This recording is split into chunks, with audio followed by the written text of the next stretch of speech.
pemilihan umum tinggal sebentar lagi. Ayo jangan golput, ikuti kata hati. Pilih yang ini, pilih yang itu. Semuanya demi kesejahteraan Indonesia. Trisma Jaya. Om Swastiastu. Perkenalkan, nama saya Gusti Agung Made Agung Dupayana dari kelas 11 MIPA 7 nomor absen 6 dari kelompok Garuda. Salam Trisma. Nah, di sini saya akan menjelaskan pengertian dan tujuan pilkada. Pilkada pada dasarnya memiliki arti yaitu sebuah mekanisme penyeleksian serta pendelegasian atau penyerahan kedaulatan kepada orang atau partai yang dipercaya. Nah, tujuan dari dilaksanakannya pilkada yaitu untuk pilih wakil rakyat dan wakil area untuk membentuk pemerintahan yang demokratis. Nah, selain itu, pilkada termasuk memiliki tujuan untuk berpengaruh dan memperoleh sumbangan rakyat, fungsi mewujudkan tujuan nasional yang tercantum pada Undang-Undang Dasar 1945. Sekian dan terima kasih. Om Santi, Santi, Santi, Om. Om Swastiastu. Salam Trisma. Perkenalkan, nama saya Gede Febrian Govinda Tanjung, absen 3 dari kelas 11 MIPA 7 kelompok Garuda. Di sini saya akan menjelaskan tentang asas-asas pemilu. Dalam pelaksanaannya, pemilu harus menggunakan beberapa asas, yaitu yang pertama, umum. Pemilu berlaku untuk semua warga negara yang memenuhi syarat. Pemilu tidak membedakan agama, suku, ras, jenis kelamin, golongan, pekerjaan, dan lain-lain. Yang kedua, ada langsung. Masyarakat sebagai pemilih memiliki hak untuk memilih secara langsung dalam pemilihan umum sesuai keinginan sendiri tanpa perantara. Yang ketiga, bebas.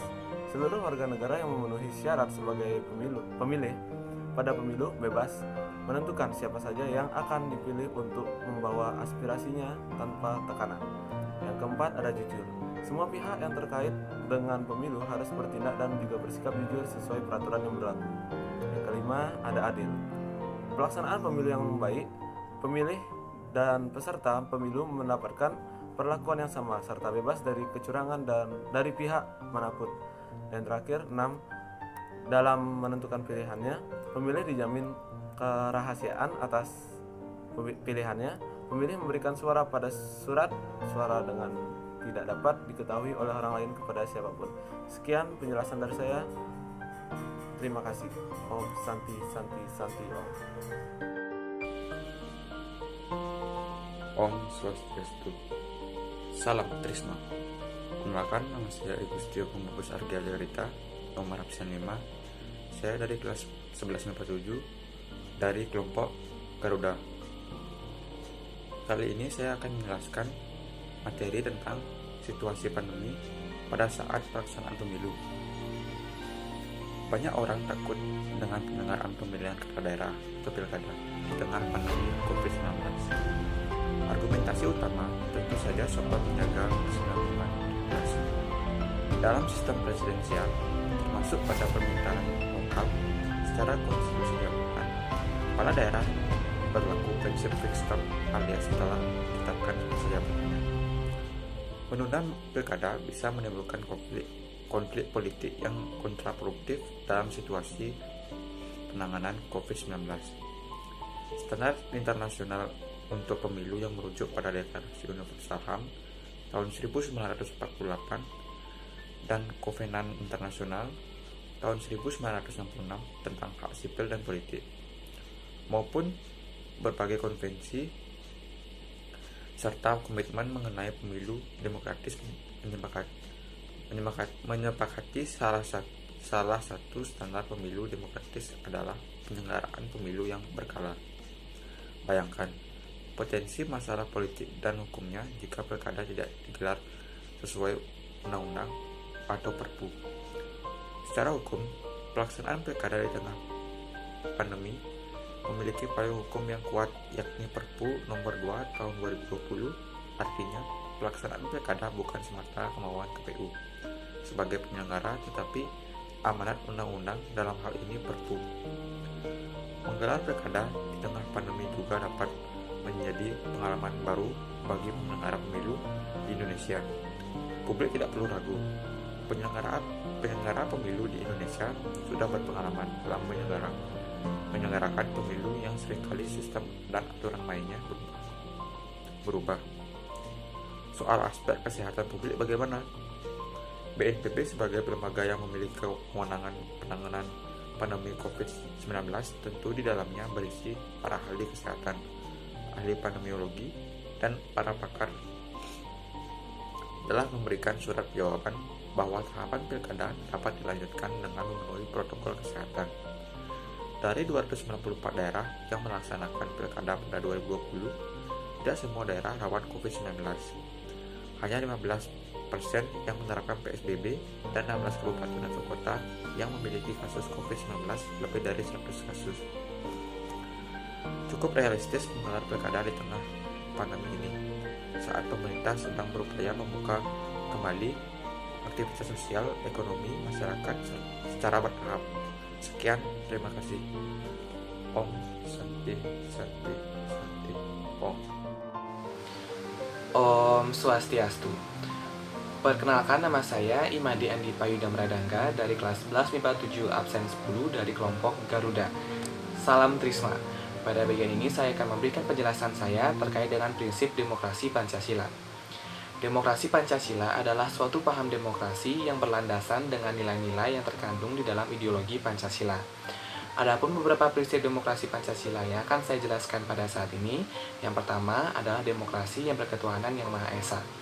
Demokrasi yang berketuhanan yang Maha Esa berarti sistem penyelenggaraan negara harus taat, konsisten, dan sesuai dengan nilai dan kaidah dasar ketuhanan yang Maha Esa. Yang kedua yaitu demokrasi yang berkedaulatan rakyat.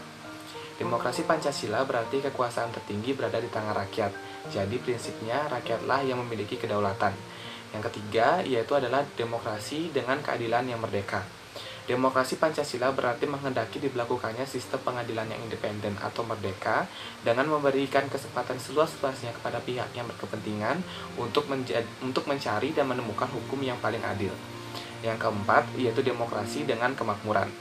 Prinsipnya ialah supaya membangun negara yang makmur untuk rakyat Indonesia dan mencakup semua aspek, entah itu hak kewajiban, kedaulatan rakyat, pembagian kekuasaan, otonomi daerah, maupun keadilan hukum.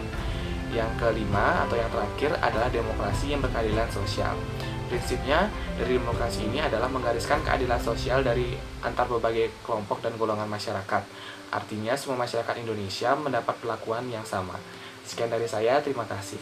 Om Santi Santi Santi Om. Om Swastiastu. Salam Trisma.